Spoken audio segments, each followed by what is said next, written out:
Hi, in this tutorial we will talk about a nice feature called QClone that will allow us to clone objects based on the view axis that we are perpendicular to, the X, Y, and Z. And this tool uses the bounding box of the object to create clones that are touching, but they are not intersecting. Now, to find this tool, you go to Edit, Transform Toolbox. You can dock it here.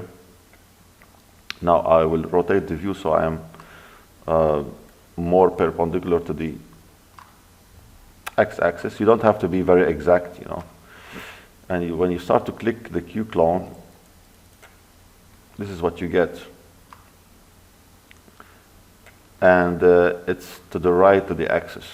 So if I select this one and orbit, so I'm also perpendicular to the X, but from this side. Now I will select them all,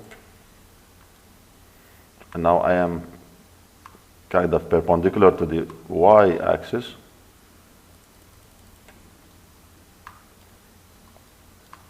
I will select all, and now I am more perpendicular to the Z-axis.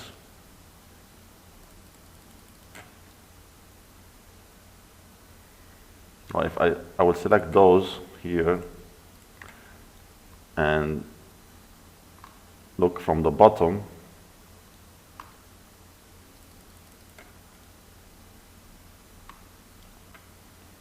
here I have this L shape. If I select it,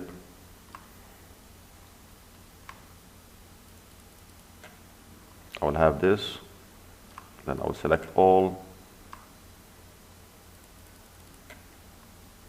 can I have this,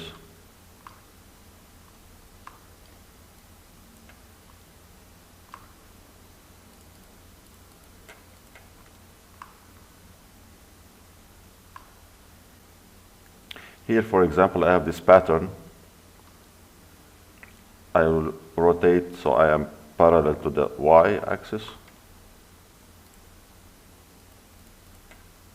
Sometimes if it doesn't, if the viewport doesn't refresh immediately, just zoom in a little bit or use pan and the shapes will show up. It's a small glitch in Max. Something like this, so, okay. So I will select all.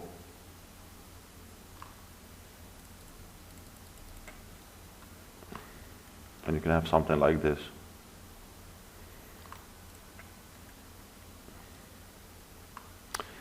So basically that's it for this tutorial. Hope you like it, and if you do, please press the like button and subscribe to the channel, and see you in the next video. Thank you.